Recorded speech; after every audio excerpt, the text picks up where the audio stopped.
Cornflour আর একটুখানি ময়দা দিয়ে হালকা করে জাস্ট হচ্ছে নাড়িয়ে নিয়েছি, হাত দিয়ে নিই।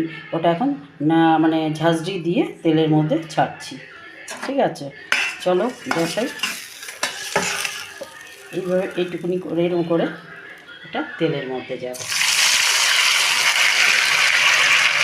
অল্প অল্প করে দিয়ে ভাজতে হবে। আর এরকম টাইপের মচমচে হবে। ঠিক আছে,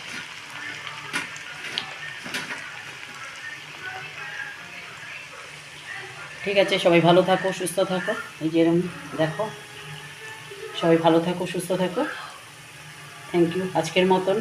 আর একটু আমার চ্যানেলটা একটু লাইক, কমেন্ট, একটু সাবস্ক্রাইবের পর তোমাদের ভালোবাসা দিও, সাবস্ক্রাইব করে দিয়ে। ঠিক আছে, থ্যাংক ইউ সবাইকে।